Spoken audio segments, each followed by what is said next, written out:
you know, we do talk about Andy quite often. We point to pictures and ask Zach, you know, who is that? And he knows.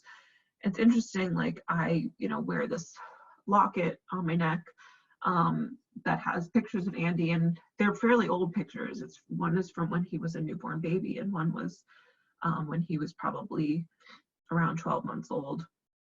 Neither of which he's not on oxygen, and he doesn't have his BiPAP mask on, which, you know, for most of Zach's life, and especially during the parts of his life where he would even be able to remember Andy, you know, so beyond the infancy period, Andy was always on a mask with BiPAP. And so I would think that that's how Zach would know Andy, is just, or remember him as seeing him with the BiPAP mask on. And recently I was wearing this locket, and I haven't been wearing a lot of jewelry during the pandemic. So I was wearing the locket, and Zach asked me to open it. And so I opened it, and he immediately just said, Andy, you know, and pointed to it and said, Andy. And I was just kind of amazed that he knew that that was Andy, because it literally just looks like an infant, and it's a very young toddler. And so it was interesting to me that Zach knew that that was his brother, and I was just kind of astounded.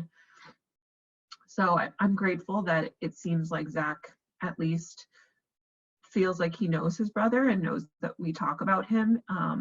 And, you know, we plan to do the same with this child as well.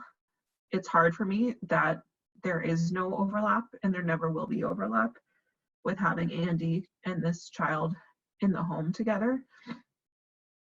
Obviously, that is what it is, but I think my husband and I will just continue what we're doing already with Zach, and just make it known that, you know, he has an older brother, and he's the youngest of 3 boys, you know, but not in like a scary way at all either. It's just like, that's just our family.